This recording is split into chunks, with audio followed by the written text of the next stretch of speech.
I see you gather before me.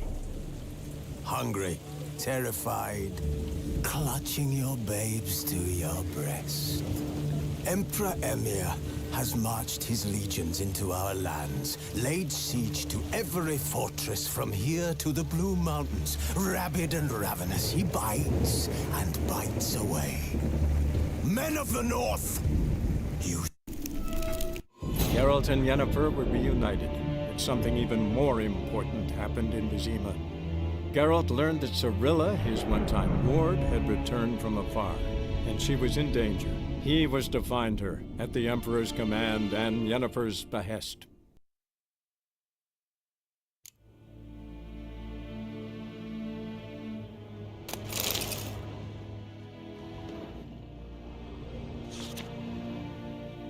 Scars healed nicely.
A shame I have no time.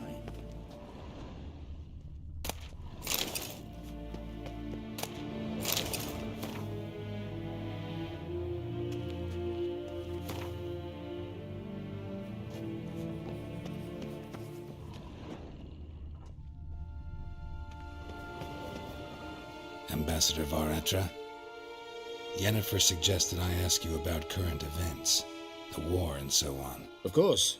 The Emperor's servants should keep no secrets.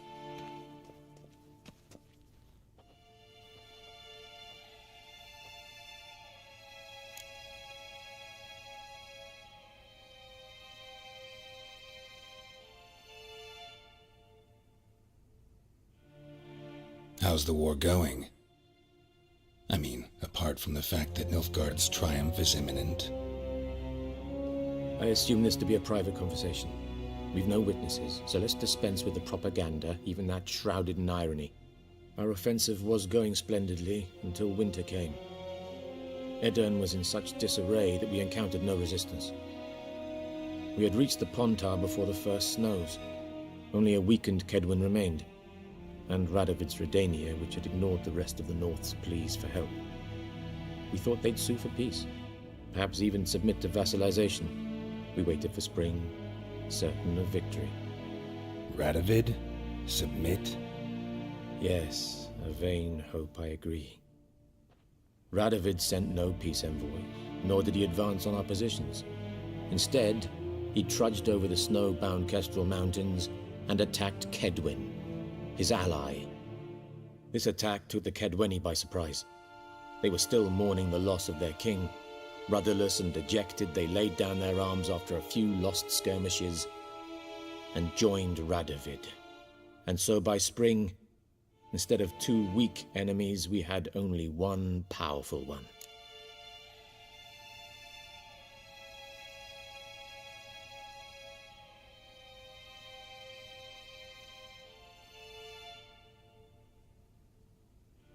That admiration I hear in your voice? Radovid is our foe, but I cannot deny he is clever. He played us for fools, particularly dense ones at that. Returning to the war, This spring there was a massive battle in the marshes of Velen. Massive, yet indecisive. Both sides suffered enormous losses, unprecedented even. Radovid has retreated across the Pontar. He's safe for now, until reinforcements arrive from the south. Then Emperor Emir var Emrys will deal with him once and for all. Couldn't you just go home? Save everyone a lot of marching, not to mention a few human lives. I'm afraid the stakes are too high to fold now. We can only go all in.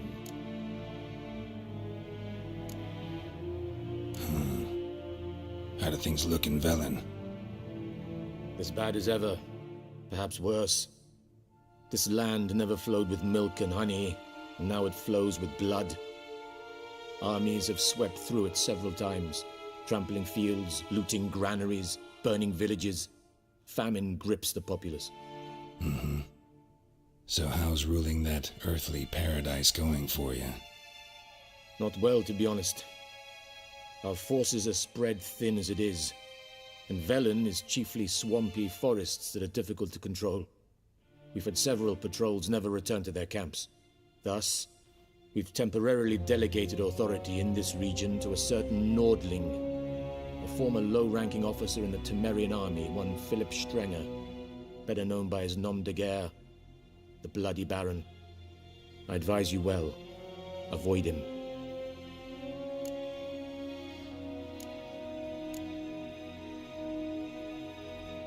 Any news from Novigrad? Is the Free City still free? Yes, although everyone knows this won't last. Radovid is in Oxenfurt, and the Emperor is here in Vizima, at Novigrad's doorstep, both. And both require coin and ships, and Novigrad can provide these.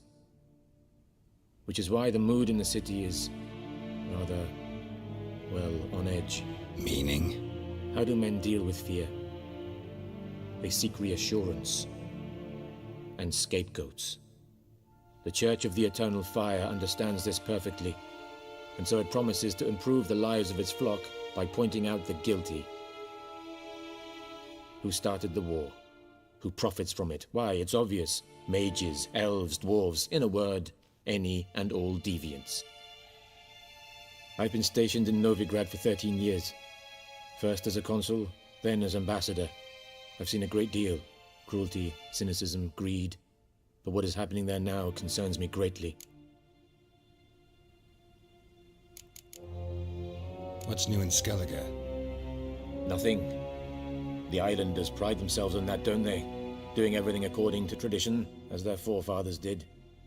And like their forefathers, they quarrel with each other, pillage, occasionally attack our transports. This is cumbersome, but nothing more.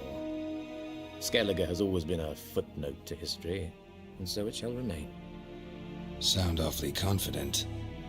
What if King Bran manages to unite the Jarls? Lead all the clans against your fleet? King Bran is a feeble old man. From what I know, he barely remembers the names of his own vassals. Uniting all might prove difficult.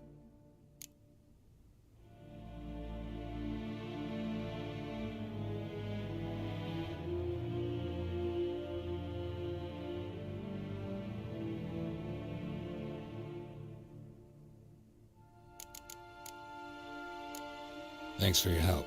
Think nothing of it. May the great sun light your path.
How might I serve the gentleman?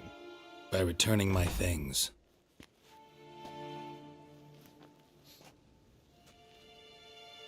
Citrus and cloves. The fragrance will keep the gentleman's robes fresh somewhat longer. Thanks, bunches. The Emperor is not known for his patience. He wants his daughter back safe and sound, as soon as possible. Yeah, mentioned something of the sort. So long. Cross the Yara, we will cross the Pontar as well.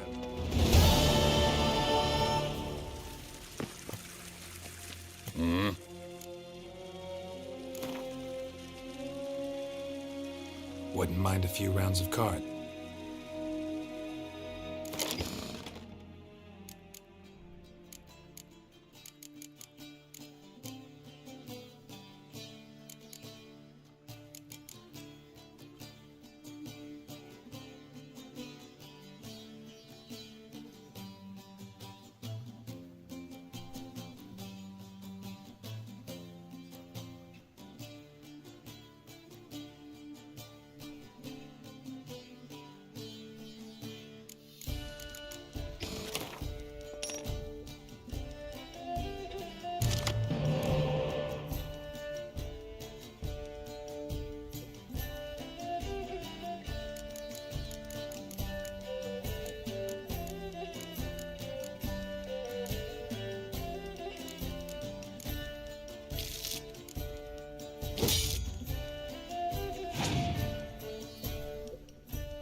Wouldn't mind a few rounds.